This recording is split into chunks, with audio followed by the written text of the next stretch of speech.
Lena and Marcus thought moving to a quiet town would leave the past behind, but some memories refused to stay buried. In the middle of the night, strange letters appeared at their door. Photographs of moments they thought were long forgotten, each one more disturbing than the last. What began as a simple move turned into a nightmare they couldn't escape, a presence that watched, whispered, and waited. By the time they realized the truth, it was already too late, and the person they once loved had become something far darker. I thought I had left everything behind. After the breakup, after the years of sleepless nights and endless regrets, I convinced myself that moving to a small apartment on the outskirts of town would be the clean slate I so desperately needed. It was quiet here, quieter than I was used to, with only the distant hum of cars on the highway at night, and the occasional bark of a dog echoing down empty streets. I told myself that solitude would heal me, that being alone would finally allow me to forget her. I was wrong. The first night I moved in, I unpacked quickly, eager to leave the old life behind. My boxes were stacked neatly in corners, and for a moment, the apartment felt like a haven. But then I noticed a tan envelope slipped under the door. I froze, heart thumping. I hadn't received mail yet. No one knew I had moved. Picking it up, I saw that there was no return address. The envelope was thick, and the paper smelled faintly sweet, like perfume. I hesitated before opening it, a strange premonition tightening my chest. Inside was a photograph. I frowned, recognizing it instantly. It was from years ago, back when we were happy, or at least, I thought we were. She was smiling, holding my hand, the sunlight casting patterns on our faces. For a moment, nostalgia hit me hard, but then I noticed that her face was scratched out. Deliberately, aggressively, my stomach sank. A sense of dread I hadn't felt in years twisted my insides. I put the photo down, telling myself it must be some cruel joke, some prank by a neighbor who had noticed my move. But deep down, I knew it wasn't random. My mind raced with possibilities, trying to make sense of it, but nothing fit. That night I barely slept, the photograph staring at me from the floor as though it had grown eyes. Every time I closed them, I saw the scratches over her face, jagged and almost violent. And a whisper of something I didn't want to understand crept into my mind. A claim, a warning, a reminder that I was not free. The next morning I tried to shake it off. I walked through the small apartment, letting the early sunlight warm my face, hoping that the brightness would erase the lingering shadows of fear. But when I returned to the envelope, another photograph had appeared. I hadn't seen anyone leave it. This one was different. It was a close-up of me, sitting at my old desk in the previous apartment, completely unaware. My own face stared back at me, a perfect snapshot of a private moment. I felt my hands go cold. Someone had been watching me. Someone had known every corner of my life. The weeks that followed were worse. Each day, more photographs arrived. Some were of her alone, some of the two of us together, but every single one had that same defacing mark, her face crossed out, as if to erase her existence, or perhaps to erase me from memory. I stopped sleeping through the night. Shadows seemed to move just beyond my vision, and I became hyper-aware of every creak of the floor, every whisper of wind against the window. I imagined seeing her in the hallways, her eyes watching me from behind doors I was certain were locked. I began to notice things out of place. A cup I had left in the sink was moved. A shirt on a chair was no longer where I had left it. Keys disappeared, only to reappear in drawers I had already checked. I told myself it was paranoia. I tried to rationalize it. Perhaps a cleaning person had entered. Perhaps I was misplacing things, but the feeling of being watched never left. It clung to me like a second skin, pressing down on my chest until I could barely breathe. And then, one night I found a new photograph that made my blood run cold. It was me, asleep in my own bed. The camera angle suggested it had been taken from above, from somewhere in the room I couldn't access. But what terrified me most was the message written in black ink across my face. You still belong to me. The handwriting was familiar, impossibly familiar, and the words seemed to burn into my mind. I dropped the photo. The edges fluttered on the floor as if caught in a breeze, but the apartment was silent. I sank to my knees, shivering, trying to convince myself that I was imagining things, that she was gone and this was just some cruel trick of memory. But deep down, I knew the truth. Moving hadn't freed me. It had only brought the past closer, closer than I could ever have feared. And in that moment, alone on the cold floor of my new apartment, I realized that I was not just being haunted by memories. She had found me again. I tried to tell myself I was imagining things. The photographs, the messages, they had to be some elaborate prank, something from the past playing tricks on my mind. But the unease only grew. My apartment, which had once felt like a haven, now seemed like a cage. Every corner, every shadow, every flicker of light felt wrong, as though it were watching me back. I kept expecting to see her, standing silently, smiling, waiting for me to notice her. It started with small things. At first I thought I was misplacing items, forgetting where I put them in my own home. A shirt left on the chair would disappear and reappear folded neatly on the bed. My keys would vanish for hours, then turn up under a pillow. A book I was reading would be moved from the coffee table to the kitchen counter. It was subtle, almost polite in its execution, but I couldn't shake the sense that I wasn't alone. Sleep became a battleground. Every night I lay in bed, staring at the ceiling, counting the seconds as the darkness pressed down. I thought I heard footsteps in the hallway, soft and deliberate, stopping whenever I focused on them. I told myself it was my imagination, that my mind was playing cruel tricks after months of tension and fear. But the noises grew louder. The floorboards creaked outside my bedroom door. The doorknob rattled as though someone had tried to turn it, even though I always double-locked it. One night I woke to a faint rustling beside my bed. My eyes shot open, but the room was empty, dark, silent. My heart pounded as I lay frozen, listening to the sound of my own breath and the occasional distant hum of the city. But then I noticed tiny fingerprints smudged on the inside of the bedroom window. I pressed my hand against them, icy cold, and realized with a sinking feeling that they were not mine. They were small, delicate, precise. I tried to ignore it, tried to convince myself it was some coincidence, some trick of the light. I even considered leaving the apartment for a while, sleeping at a friend's place, but the idea of leaving felt impossible. As soon as I imagined stepping outside, a chill ran through me, like invisible hands clutching my chest, warning me that I could not escape. The weeks passed, each one worse than the last. The apartment felt alive, aware of me. Objects moved on their own.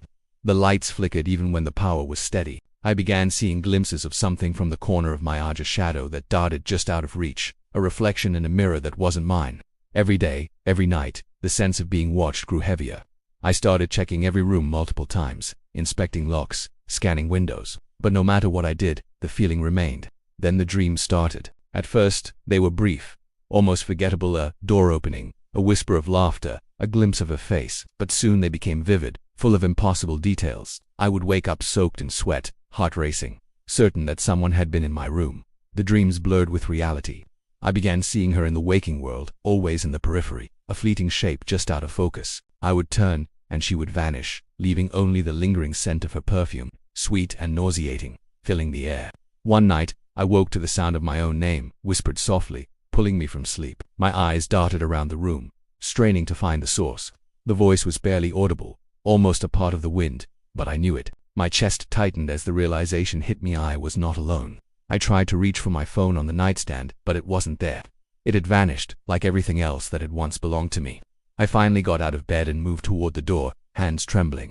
The hallway beyond was dark, impossibly dark, and the shadows seemed to stretch and twist as I stepped forward. I froze when I saw a tall shape standing just beyond the reach of the hallway light, pale, featureless, and unmoving. My heart pounded in my ears as I tried to convince myself it was a trick of the light, but I couldn't move. I couldn't look away. The figure tilted its head, as if studying me, and I realized with a shock that it wasn't just standing there. It was learning me, memorizing every detail of my movements, my fears, my hesitation. The air grew heavier, the silence thicker, until I could feel it pressing against my skin, my bones, my mind. I stumbled back into my apartment, slamming the door behind me, locking it again, and leaned against it, gasping. And that's when I noticed the newest photograph. It had appeared on the kitchen counter, unmarked and new. I picked it up, my hands shaking, and froze. It was me, sleeping in my bed just hours ago, and in the corner of the photo, a shadow lingered, dark and amorphous. The shape looked like her, but twisted, unnatural, like something that should not exist. I dropped the photo. The floor trembled beneath my feet. My chest burned. I realized then, with a sickening certainty, that the watching, the following, the intrusion into my life, it wasn't over. It had only just begun. The nights had grown unbearable. Sleep was no longer a refuge. It had become a battlefield where fear stalked me relentlessly. I would lie awake for hours, staring at the ceiling, listening to the house breathe around me. Every creak of the floorboards sounded deliberate. Every whisper of wind outside sounded like her voice calling my name. I convinced myself I was losing my mind, that exhaustion and paranoia were finally catching up. But deep down, I knew it wasn't just in my head. It started with faint sounds, soft, almost imperceptible, like someone brushing against the walls or shifting on the floorboards. At first I tried to ignore them, telling myself the apartment was settling, that the noises were normal. But then the sounds grew louder, sharper, and more precise. It was as though someone was moving through the apartment with a purpose, watching, waiting. I would sit frozen, heart hammering, praying the noise would stop, yet it never did. Then came the whispers. I can't describe them fully. They weren't words at first, just murmurs, like a language I couldn't understand. But slowly, deliberately, a name began to form my own name, drawn out, almost taunting. It slithered through the darkness, brushing against my ears and crawling along my spine. I would clutch my blankets over my head, shaking, hoping the sound would vanish if I didn't acknowledge it, but it never did. One night, desperate for proof, I grabbed my phone and placed it on the floor beside my bed, hitting record before I fell asleep. Hours later, I woke to the feeling of someone standing at the edge of my bed, their presence suffocating, cold, and insistent. I couldn't see them, only the dark looming shape in my mind. When I reached for the phone, it was lying face down, screen cracked, as if it had been dropped and stepped on. Panic flooded through me as I picked it up and hit play. The audio was filled with static at first, a white noise that made my ears ache. But then, buried beneath it, I heard something unmistakable. Her voice, soft, broken, almost pleading, but edged with anger. My name echoed through the recording, twisted and distorted. I froze, gripping the phone like it was the only thing keeping me tethered to reality. The sobbing followed, low and trembling, desperate. It was coming from somewhere inside my own apartment, and yet, somehow, from the phone itself. From that night on, the voice never stopped. It wasn't just in dreams anymore, it followed me during the day, lingering in the corners of rooms, slipping through vents, brushing against my ears when I walked alone. I couldn't escape it. I stopped opening doors without checking twice. I stopped moving through rooms carelessly. I began imagining her standing in every shadow, every reflection, her eyes tracking my every move. The apartment, once safe, had become a prison. I avoided mirrors, but I could feel her presence in them, always behind me, always observing. I would glimpse movement in the corner of my eye, and when I turned, nothing would be there but the feeling, the overwhelming certainty that she was near, never left. Objects moved on their own now. My belongings would shift positions while I slept. Drawers would open slightly, then snap shut, leaving me awake with my heart racing, staring at the stillness of the room, waiting for the inevitable. One morning I found another photograph slipped under my door. This one was different. It wasn't of the past, or of me asleep, it was of the apartment itself, every room captured from angles I couldn't have possibly seen. I recognized the camera's point of view. It was inside my own walls, watching me, memorizing the space I thought was mine. And in the center of the living room, barely visible, she stood. Her face was hidden in shadow, but I could feel her eyes piercing through the photograph, accusing me, reminding me that I had never truly escaped her. By now, I couldn't tell where reality ended and her haunting began. Every sound, every shadow, every flicker of movement sent my heart racing. I walked the apartment constantly, checking locks, scanning windows, moving objects back into place, but nothing worked. The whispering followed me, the watching never ceased. It was as though the walls themselves had absorbed her, and now she was everywhere at once, patient, relentless, waiting for me to make a mistake. Then, one night, I woke to a sound that froze me in place. It was the faint rustle of clothing, slow, deliberate, moving closer. My breath caught in my throat, every muscle frozen with fear. I dared not open my eyes, but I could feel her presence looming over me, pressing down, tangible and cold. The whispers began again, soft, urgent, intimate. My own name, dragged out, trembling, carrying a promise I didn't want to hear. And as I lay there, paralyzed with terror, I understood something horrifying. She wasn't just watching anymore. She was inside me, inside my life, inside my mind, and no amount of distance, walls, or locked doors could ever separate us. Sleep had become impossible. Every night I would lie awake, listening to the apartment breathe, waiting for something I couldn't see. Even in the light of day, the shadows felt wrong, heavier than they should be, curling at the edges of rooms like they had a life of their own. Mirrors became my greatest enemy. I avoided them, turning my gaze away whenever I caught a reflection in a shop window or the shiny surface of a kitchen appliance. I knew she was there, somewhere, hiding in the periphery, watching me, learning me. It started one evening when I had no choice but to wash up. The bathroom was small, the tiles cold under my bare feet, and the single light flickered as I splashed water on my face. I glanced up at the mirror and froze. My reflection didn't look entirely like me. My eyes were hollow, my skin pale, and there was an emptiness in my expression that hadn't been there before. For a moment, I thought it was fatigue, a trick of the light, but then I saw her. She was standing behind me. I knew it, even though when I turned around, the bathroom was empty. Her hair was tangled, her skin pale, her mouth stretched into a smile that wasn't hers. My heart thumped violently and I stumbled back, tripping over the edge of the bath mat. I pressed myself against the far wall, shaking, unable to look away. When I glanced back at the mirror, she was still there, only now her face was closer, the smile wider, almost mocking, almost hungry.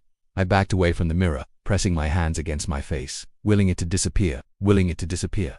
But no matter where I looked, I could feel her presence lingering. The shadows in the bathroom seemed to twist toward me, as if the walls themselves were breathing, shaping themselves around her, keeping her always just behind me. I could hear faint whispers, like the scraping of fingernails across the tiles, like the soft rustle of clothing as she moved. My reflection moved again, but not in sync with me. My eyes darted to the corner of the mirror, and she was there, holding something. I squinted, horrified. It was my missing toothbrush. I had been searching for it for days, convinced I had left it somewhere, and now it was in her hand, dangling casually at her side, as if she had been waiting to show me she could reach anything, take anything, touch anything I owned. My stomach churned with fear. I stumbled out of the bathroom, the door slamming shut behind me. I pressed my back against it, listening to the silence, straining to hear anything that might give away her presence. Nothing. The apartment was still almost painfully quiet, yet I could feel her watching me from every shadow, every corner. I couldn't stay. I had to leave. But the thought of stepping outside, into the world where she could reach me anyway, terrified me. Days blurred into nights, and nights into a constant waking nightmare. I avoided mirrors at all costs, covering them with towels and old sheets. I avoided windows, afraid of seeing a shape reflected in the glass. The whispers followed me everywhere, soft, insistent, a constant hum at the edge of my hearing. Even when I tried to distract myself, work, music, television, nothing could drown her out. She had become part of the apartment, part of the air, part of me. One night, desperate, I picked up my phone and tried to take a picture of the bathroom, hoping to catch a glimpse of what I feared. I pressed a shutter and froze. The photo was blank, completely black, except for one detail. My reflection was there, but it wasn't me. Her eyes glowed faintly, white and unblinking, staring straight at the camera. Her mouth twisted into a grin that chilled me to the bone. It was almost as though she was taunting me through the lens, daring me to look again. I threw the phone across the room, shattering it against the wall. I sank to the floor, tears burning my eyes, trying to calm the panic rising in my chest, but I knew it was useless. She wasn't just in the mirror. She was everywhere. In the air I breathed, in the walls that enclosed me, in the very rooms that were supposed to protect me. I couldn't escape her gaze. I couldn't hide from her presence. And then, as I lay trembling on the floor, I heard it. A faint, slow dragging sound, coming from the bathroom. The mirror, the sound of something heavy sliding across the tiles. My pulse raced as I looked toward the doorway. The bathroom light flickered once, twice, and in that brief glow I saw her reflection. Closer now, her face pressed almost against the glass. The smile was wide, inhuman, and for a horrifying instant, I could see my own eyes staring back through hers. The light went out, silence returned, heavier than before, and when I dared to breathe, I noticed something chilling. My toothbrush, the one she had held in the mirror, was back on the counter, but beside it, freshly written in the condensation from the sink, were 3 words. You can't run. I knew I couldn't stay another night. The apartment had become unbearable, a prison built from shadows, whispers, and her presence that crawled under my skin and refused to let go. I packed my things quietly, moving like a ghost through the rooms, afraid that any sound would draw her closer. My hands shook with exhaustion and fear, my heart hammering so loudly I was certain she could hear it. Every creak of the floorboards sounded deliberate. Every gust of wind against the windows carried a promise that I could not escape. I tried to leave without looking back. Bags in hand, I stepped into the hallway, the faint light casting long, wavering shadows that seemed to reach for me. The door was just ahead, the only barrier between me and freedom. My fingers fumbled with the lock, sweaty and trembling. And then it happened. The door creaked open by itself, slow and deliberate, moving just enough to reveal the dark hallway beyond. I froze, my pulse hammering in my ears. The darkness beyond the door seemed thicker than it should be, like it was alive, breathing, waiting. And then I heard it, a voice. Low, certain, impossible to ignore. My name, drawn out and intimate, whispered from somewhere deep in the shadows. It wasn't pleading or angry, it was commanding. You can't leave, you promised me forever. I stumbled back, heart racing, but the words pressed into me, heavy and suffocating. My bag slipped from my hands, thudding against the floor. My chest tightened as an icy sensation wrapped around me, constricting, almost tangible. I could feel hands on my shoulders, cold and unyielding. I tried to fight it, to run, but my body refused to obey. My legs felt like lead, my arms numb, as if my own muscles had betrayed me. Panic clawed at my mind. I struggled to breathe, my vision swimming with fear. The shadows in the hallway began to shift, stretching toward me, folding in on themselves like a living thing. The voice continued, low and intimate, echoing in my skull. I realized with horror that it was not just behind MIT, it was everywhere. I could feel it in the air, on my skin, in the very bones of my body. And then, I understood. The hands gripping me were not hers. They were mine. My own hands, twisting and contorting in ways I could not control, reaching for me, holding me in place. My own body had become the instrument of her claim. The terror surged through me as I realized she had never needed to touch me to possess me. I had brought her back into my life, and now my own flesh had become her prison. I tried to scream, but no sound emerged. My eyes darted around the apartment, desperate for a way out, for something, anything that could save me. But the shadows had filled the space, solid and suffocating, a landscape of black that moved with purpose. In the corner of my vision, I glimpsed her again. Her face pale, hair tangled, eyes glowing faintly in the dark. She smiled, wide and impossible, the kind of smile that belonged to nightmares and madness. The hallway seemed to elongate, stretching beyond reason. The door I had hoped would save me now appeared miles away, twisting in the distance. I stumbled forward, only to fall back, my own body fighting against me, as if it had become an enemy. The whispers grew louder, multiple voices now, overlapping, layered, all of them mine, and all of them hers, merging in a chorus of torment. I fell to my knees, my breath coming in ragged gasps. Desperation clawed at me, tears streaming down my face. My mind spun, memories of her, of us, of the lies I had tried to forget, mixing with the overwhelming fear of the present. I realized then that there was no escape. The apartment, the hallway, the darkness, it was all a construct of her will, of my own guilt, my own obsession, and my own helplessness. And just as my consciousness began to slip, I saw it, my reflection in a tiny shard of broken glass from my phone. It was me, but not me. Her features were faintly etched over mine, her eyes burning with the same certainty, the same possessive hunger. I could see it, plain and horrifying. I had become part of her, a vessel she would never relinquish.